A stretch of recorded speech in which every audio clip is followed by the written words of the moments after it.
ចូលមកដល់រមាំងទី3នៃវិញ្ញាសាទី1 គេឲ្យយើងគណនាតម្លៃ a និង b បើសិនជាបន្ទាត់ d ហ្នឹងកាត់តាមចំណុច a និងចំណុច b ធំដើម្បីដោះស្រាយលំហាត់ប្រភេទនេះគឺយើងយកចំណុច a និងចំណុច b ដែលជា coordinate ហ្នឹងយកទៅចំនួននៅក្នុងសមីការបន្ទាត់ d យើងយក coordinate ចំណុច a និងចំណុច b ចំនួនចូលសមីការបន្ទាត់ហើយយើងចំនួនព្រមគ្នាតែម្ដងទី1យើងយកចំណុច a ជួសចូលសមីការបន្ទាត់ដែលមាន x គឺ a តូចហើយនឹង y ស្មើនឹងលេខ2អញ្ចឹងយើងបាន2ហ្នឹងគឺមេគុណរបស់សមីការបន្ទាត់ d នេះគុណឲ្យ x គឺ a តូចបូកឲ្យ4គុណឲ្យ y គឺ2ហើយស្មើ b ចំណុច b ធំដូចគ្នាដែរ b ធំគឺមាន 6a ដែល6គឺ x ហើយ a គឺ y អញ្ចឹងយើងយកអាហ្នឹងមកចំនួននៅក្នុងសមីការបន្ទាត់នេះនោះយើងបាន2គុណឲ្យ6បូកឲ្យ4គុណឲ្យ a ស្មើ b 2a នៅដដែលបូកឲ្យ4គុណ2បាន8ស្មើ b ខាងក្រោម6គុណឲ្យ2បាន12 4គុណ a បាន 4a ហើយស្មើ b យើងរៀបអញ្ញត្តិមកខាងឆ្វេងហើយលេខទៅខាងស្ដាំនោះយើងបាន 2a ដក b ស្មើនឹងរុញ8ទៅវិញបានដក8ខាងក្រោម 4a ដកឲ្យ b ស្មើដក12យើងតាំងដោយសមីការទី1និងសមីការទី2យើងប្រើប្រាស់នៅវិធីបូកបំបាត់គឺយើងបំបាត់អញ្ញត្តិ b ដោយយើងគុណថែមនឹងដក1សមីការទី1យើងទុកដដែលគឺ 2a ដកឲ្យ b ស្មើដក8ខាងក្រោមយើងគុណដក1ចូលបានដក 4a បូក b ស្មើនឹង12ហើយយើងធ្វើការបូកបំបាត់ 2a ដក 4a បានដក 2a បូក b ដក b 0ស្មើដក8បូក12បាន4យើងទាញរក a ស្មើ4ចែកឲ្យដក2បានដក2ហើយយើងយកវាទៅជំនួសសមីការទី1តោះមកយើងចាប់ផ្ដើមបដូរកន្លែងមាន a យើងជួសដោយលេខដក2នោះយើងបាន2គុណឲ្យដក2ដកឲ្យ b ស្មើនឹងដក8 2គុណដក2បានដក4ដកឲ្យ b ស្មើដក8យើងទាញរកដក b សិនបានដក8រុញដក4ទៅបានបូក4ដក8បូក4បានដក4យើងរក b បានចែកអង្គទាំងពីរយើងដក1ទៅយើងបាន4ដូចនេះយើងរកឃើញហើយតម្លៃ ab ដែល a រកឃើញបានដក2ហើយនឹង b រកឃើញ4ចូលមកដល់ទី2គេឲ្យយើងកំណត់នៅសមីការបន្ទាត់ L ដែលជាមេយ៉ាទ័រនៃអង្កត់ AB ជាដំបូងយើងត្រូវយល់ពាក្យមេយ៉ាទ័រជាមុនសិនពាក្យថាមេយ៉ាទ័រមានន័យថាវាកែងហើយនឹងកណ្ដាលដែលយើងត្រូវរកតាមរូបមន្ត y ដក y' ស្មើទៅនឹង a កតា x ដក x' ដែល x' និង y' គឺជាចំណុចកាត់តាមហើយចំណុចកាត់តាមនៅទីនេះគឺជាចំណុចកណ្ដាលរបស់អង្កត់ AB ដែលយើងប្រើរូបមន្ត coordinate ចំណុចកណ្ដាលដើម្បីទៅរកវារីឯ a តូចយើងប្រើតាមលក្ខខណ្ឌនៃបន្ទាត់កែងដែលវាកែងជាមួយនឹងបន្ទាត់ AB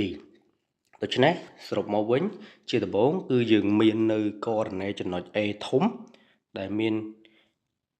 coordinate A តូច2ហើយ A តូចយើងរកឃើញមិញគឺស្មើនឹងដក2យើងជំនួសចូលនៅក្នុង coordinate ហ្នឹងយើងទទួលបាន coordinate ចំណុច A ធំគឺដក2 2ហើយ coordinate ចំណុច B ដូចគ្នា 6A តូចយើងជួស A តូចដោយលេខដក2នោះយើងបាន coordinate ចំណុច B ធំគឺ6ដក2បន្ទាប់មកតាមអ្វីដែលយើងវិភាគមិញហ្នឹងយើងអាចទៅរកនៅសមីការបន្ទាត់ AB ជាមុនសិនដោយសារតែ AB គឺជា coordinate នោះមានន័យថាយើងរកសមីការបន្ទាត់កាត់តាមពីចំណុចដោយប្រើប្រាស់នៅរូបមន្ត y ដក y1 ស្មើ y 2 ដក y 1លើ x 2ដក x 1កាត់តោយ x ដក x 1ដែល x 1និង y 1ជាកូណេរបស់ចំណុច A ហើយនឹង x 2 y 2គឺជាកូណេរបស់ចំណុច B យើងបាន y ដក y 1គឺ ya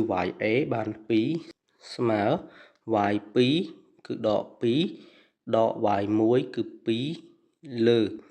x 2គឺ6ដក x 1គឺដក2ដល់ពេលដកប៉ះដកបានបូកកតោ x ដក x 1គឺដក2ដកប៉ះដកបានបូកស្មើដក2ដក2បានដក4 6បូក2បាន8កតោ x បូក2ដក4លើ8យើងសម្រួលចោលនឹង4យើងបានដក1លើ2កតោ x បូកឲ្យ2ហើយយើងពលាតចូលយើងបានដក1លើ 2x ដកគុណបូកបានដក1លើ2គុណឲ្យ2យើងបាន2លើ2 2លើ2បាន1នោះយើងទាញរក y យើងបានដក1លើ 2x ដក1យើងរុញដក2ទៅបានបូក2បង្រួមលទ្ធផលយើងបានដក1លើ 2x ដក1បូក2បានបូក1នេះគឺជាសមីការបន្ទាត់ A B បន្ទាប់មកយើងរកកូណេចំណុចកណ្ដាល AB ដែលយើងតាំងដោយអក្សរ I យើងប្រើតាមរូបមន្ត I x1 បូកឲ្យ x2 ចែកនឹង2 y1 បូកឲ្យ y2 ចែកនឹង2នោះយើងបាន x1 គឺដក2បូកឲ្យ x2 គឺ6ចែក2 y1 គឺ2បូកប៉ះជាមួយដកបានដក y2 គឺលេខដក2ចែក2យើងបាន I ស្មើដក2បូក6បានបូក4បូក4ចែក2បាន2បូក2ដក2 0 0ចែក2បាន0ក្រោយពីយើងរកចំណុចកណ្ដាលរបស់ចំណុច AB ឃើញហើយឥឡូវនេះយើងអាចវិចារថាសមីការបន្ទាត់ L ដែលយើងត្រូវរកហ្នឹងវាកាត់តាមចំណុច I ដែលមានកូណេ2 0ហើយកែងជាមួយនឹងបន្ទាត់ AB ដែលមានសមីការ y ស្មើដក1លើ 2x បូកឲ្យ1ហើយកំណត់ដោយយើងប្រើរូបមន្ត y ដក y' ស្មើនឹង a តូចកតា x ដក x' ដោយសារតែបន្ទាត់ L ហ្នឹងវាកែងជាមួយនឹងបន្ទាត់ AB នោះយើងទាញបានមេគុណប្រាប់ទិសនៃបន្ទាត់ L គឺ A យកទៅគុណជាមួយនឹងមេគុណប្រាប់ទិសនៃបន្ទាត់ L ហើយស្មើទៅនឹងលេខដក1បន្ទាប់មកយើងទាញរក A យើងបានរុញ2ទៅយើងបានដក2ដក2ចែកដក1យើងបាន2ហើយ x' និង y' គឺជាកូណេរបស់ចំណុច I អញ្ចឹងយើងបាន y ដក y' យើងជួសដោយលេខ0ស្មើទៅនឹង a តូចគឺលេខ2កាត់តោ x ដកឲ្យ x' គឺលេខ2នោះយើងបាន y ស្មើពលាត2ចូល2គុណ x បាន 2x 2គុណនឹងដក2បានដក4ឥឡូវនេះយើងរកឃើញហើយសមីការនៃបន្ទាត់ L របស់យើងគឺមានសមីការ y ស្មើ 2x ដកឲ្យ4